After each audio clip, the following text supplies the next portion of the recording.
You're listening to the Studyclix podcast, your number one source for junior and leaving cert tips. We make exams easier.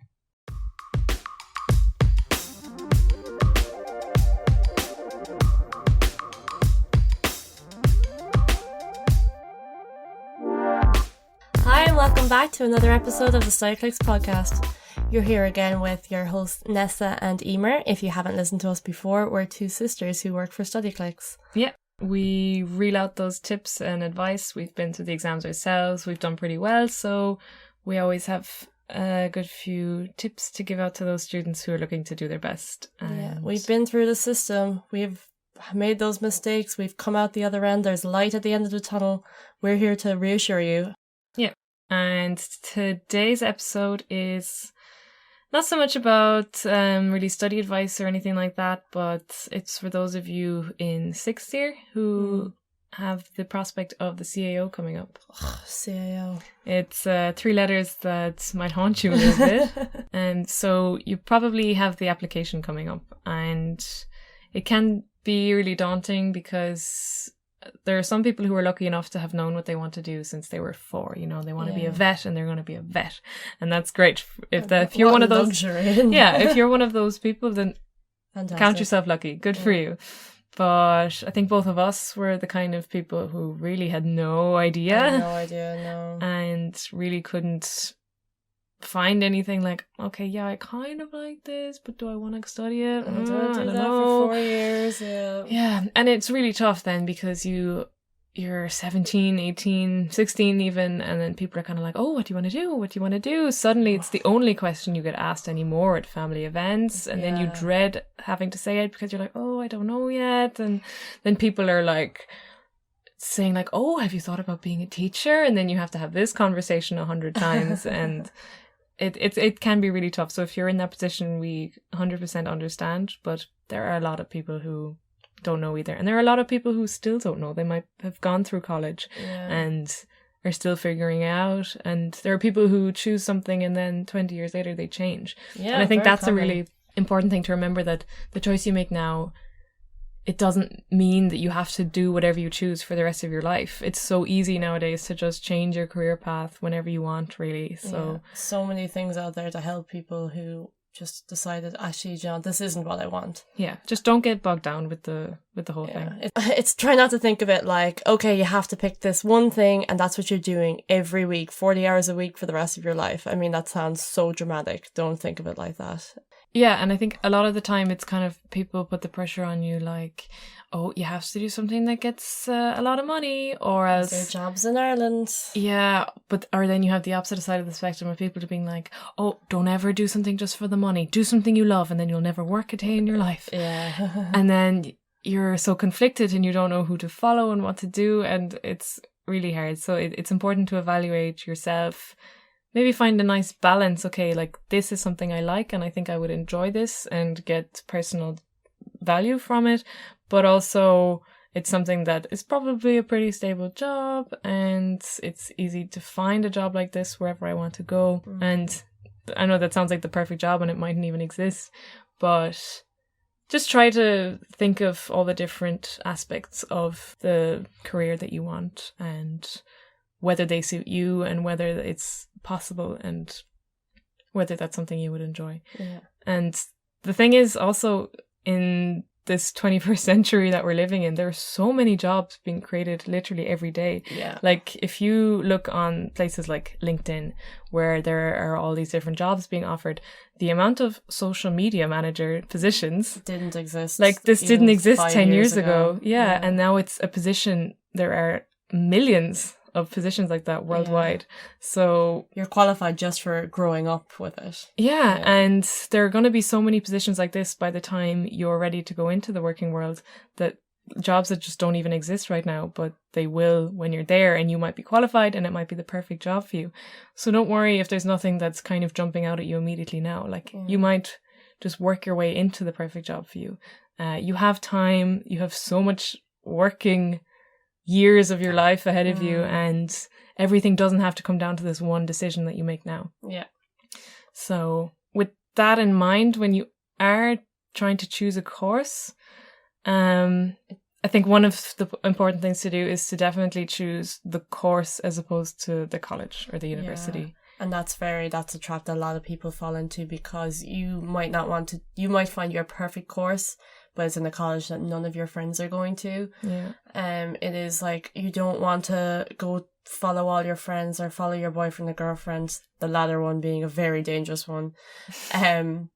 You don't want to do that and then end up hating your course and having to drop out. Like, think about it. Or like, don't settle for a course in a college with all your friends in it. Go for the course that you know you're going to love. If you have done your research and you know that's the one for you, don't be tempted to follow the crowd. I mean, yeah, I'm in UL, and the amount of people that I've talked to, and they were just like, oh yeah, I heard UL was a load of crack, so I said I'd come here. Yeah. And that's fair enough, but at the end of the day, is that really going to be fulfilling? Are you going to be happy after the 4 years that you're in the job that you want to be in, that you've done the course you want to do? It's at the same time, whether it's you or your parents paying for this, you don't want to just do it because it's a bit of crack. You have to get a bit real with that decision, and you have to pass your exams. Yeah. That's another thing that a lot of people don't consider when you're in college, that you can't just choose a course and just be like, that'll be grand. College is hard. It's quite tough. Exams can be quite difficult, and they're not always easy to pass. So you do need to think of your own capabilities. Like, me, for example, I remember I wanted to do computer science for a while. And oh my God, thinking about it now, I ended up doing languages, and that was fine. I was good at languages, but I would have been horrible at computer science. I would have hated all of that coding things, and I probably wouldn't have passed. So I'm really glad that it was actually my principal at the end of the day that talked to me and was like, Eimear, I don't think this is for you. I was really offended at the time. I was like, how dare you? But now I'm like, oh, he was so right. And I'm glad someone told me that. So if you're not lucky enough to have someone who can just tell you, I don't think that's for you, you do have to really try and assess your own capabilities and say, okay, is that something that I would pass? Is that something I would enjoy?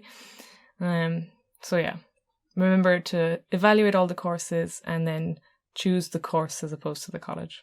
Yeah.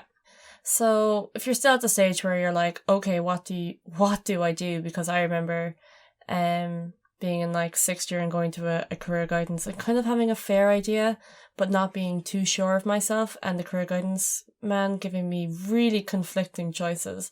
One good thing to do, and you can take them online, qualifox.ie have them, and aptitude tests. I mean, help you figure out your strengths, help you figure out what are the stuff that you like doing, and then it will churn out these appropriate careers for you.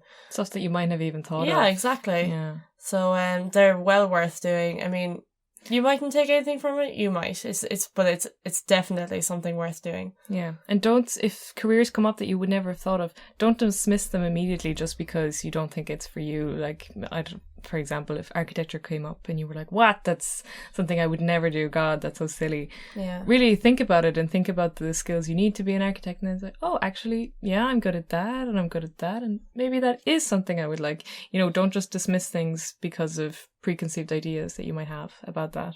And also, an important thing now, if you're filling in your CAO for the first time, there's really no need to crack under any pressure or get super freaked out about it, because there's the change of mind. You can change everything on your CAO at the moment up until... right after the leaving cert, yeah. Up until July, so don't freak out about it. It's just kind of a provisional one you're making now. Yeah. And it's good to get started on the whole process of trying to figure out what you want to do later on.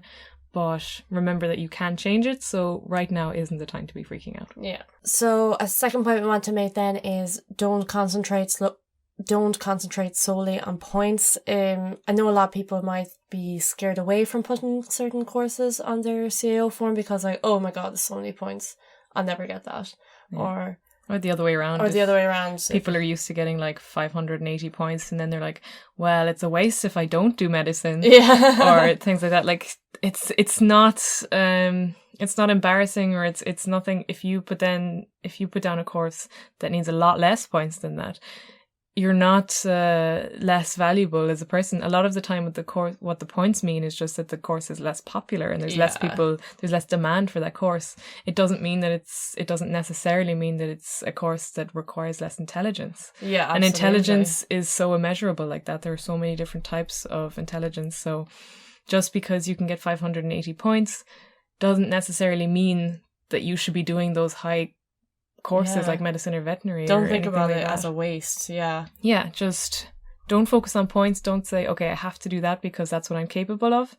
Do try to look at it from the point of view of, okay, sure, these points don't necessarily match what I'm getting, but it's something that I really think I would enjoy, so that's what I'm going to put down. So if it's a case of the points are much higher than you usually get, maybe say, okay, this is something I'm going to strive for. And if the points for the course are a lot lower than what you usually get, then don't worry about it. If that's what the course you think you would enjoy, then it's not embarrassing or anything like that to put a course like that down. It's all at the end of the day, it's all about what you want to do. And what you're genuinely interested in. Exactly.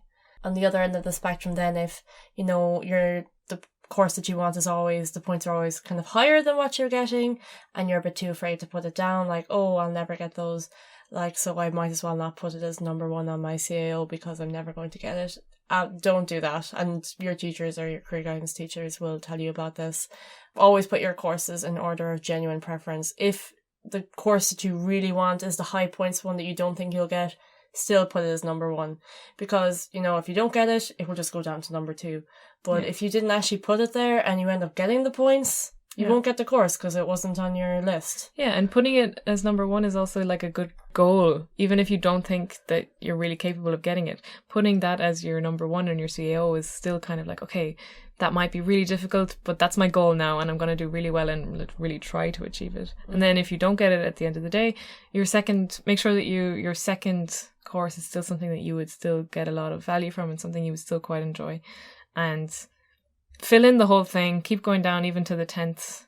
I mean, the likelihood of you getting what you put down 10th is pretty slim, but it's important to fill the whole thing out. And it's important that you've researched everything that you put down. Exactly. Because if you just throw something down, like I think on mine I put down horticulture. What? Just because I thought it was a laugh. But, right. If it had turned out that I ended up getting it and then I hadn't researched it at all, that could have been really disastrous. Yeah. So don't forget to really look into every course. You can either do this by looking at prospectuses. Yeah. Each university should have one of these big books that gives details on all their courses, or most of their websites also have detailed descriptions of the course and what you would be doing every semester. So it's important to check out what the course actually entails, what you'll be doing, whether that's something that you actually like or not. It might turn out, if you, for example, with my course, I thought it was all languages, but then when I looked into the course description, there was a lot of politics, there was a lot of history. So if it had turned out that I'm a person that really hates politics, then I might have really enjoyed the course as much. So it's important to really check out what goes on throughout the 2, 3, 4 years that you're doing college, and make sure that it is definitely something you want to do.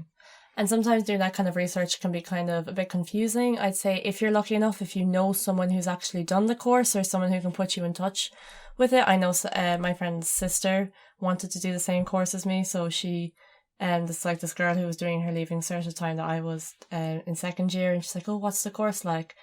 So I was able to tell her exactly what was on it. So, and I gave advice that she wouldn't have found in the prospectus. So if you can find someone who did that, great.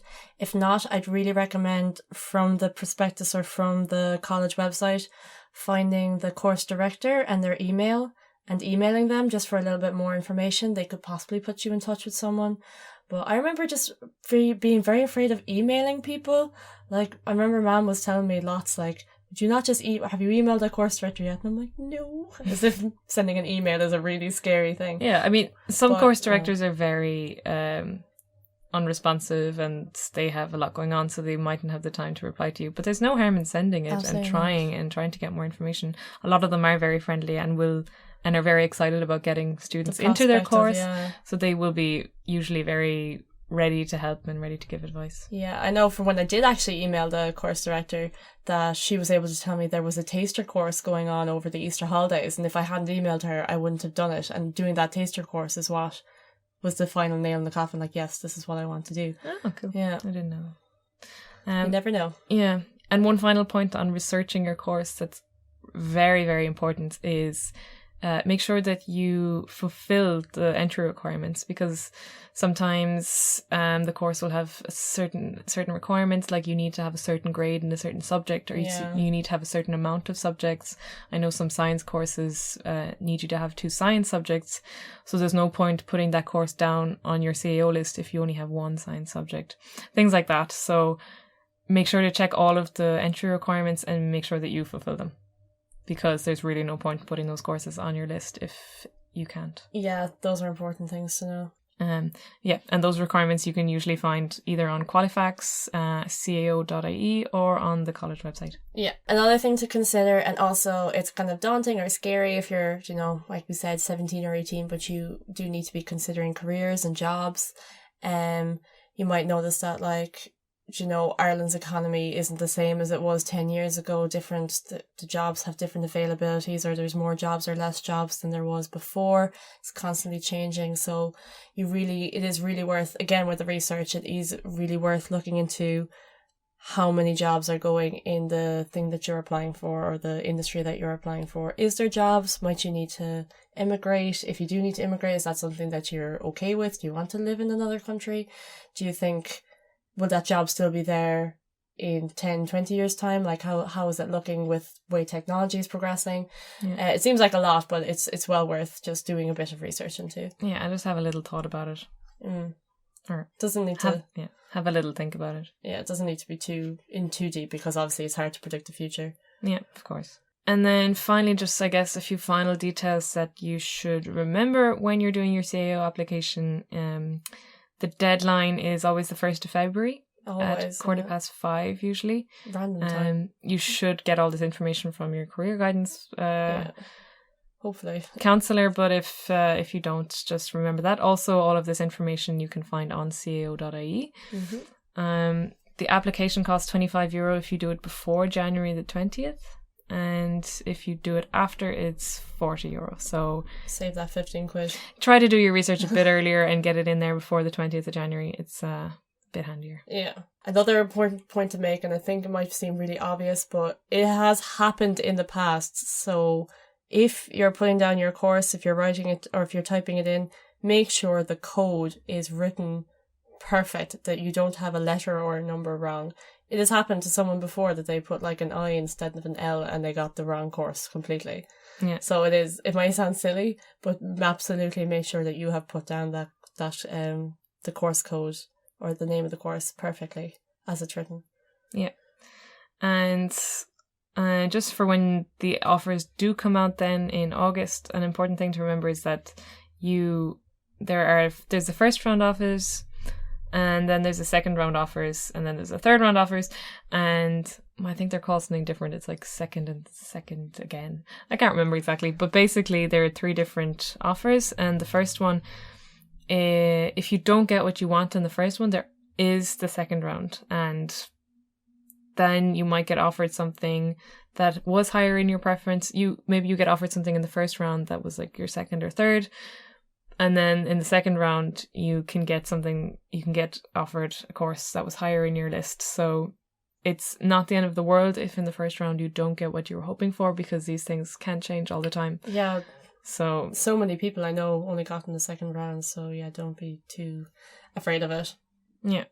And that's all you need to know for now, just filling out the application. I think we have more information on our blog about what to do when you get your results and when you get the offers and how to go about that. Also, details on appealing your results and how to appeal. We have loads of information on the blog page. So if you're worried or have any questions about any of that kind of stuff, just head to the blog page and check out all the information we have there. And if you're looking for something in particular, remember you can always message us on the site or via social media and we can just link you directly. Yeah, we're available via email at info@studyclix.ie, and there is also a great place to message us if you want to hear anything else specific on the podcast. If you want to give us any feedback, that'd be great. We'd love a lovely email.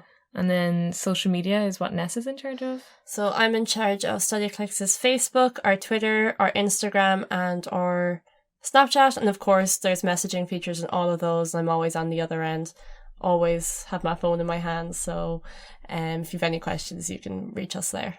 Yeah, and otherwise, hopefully this podcast made the whole idea of the CAO application a little less daunting. Maybe, hopefully you're more ready to get cracking on that research and find the right course for you, the right option. Maybe you don't want to do a course. It's really all about your own personal decision there. But yeah, last but not least, it would be fantastic if you could give us a little review and a rating. If you don't have time, just give us those 5 stars on Apple Podcast or iTunes, Acast, wherever you listen to the podcast. Make sure to subscribe. Tell your friends about us if you think that this podcast would benefit them. I'm sure it will. That's our main point, that we just want to help as many students as possible. That's all we want to do. Just make the whole Leaving Cert, Junior Cert thing a bit easier for everyone. So thanks for listening. Thanks for listening, and tune in again next time. Yeah. See ya. Slán for now.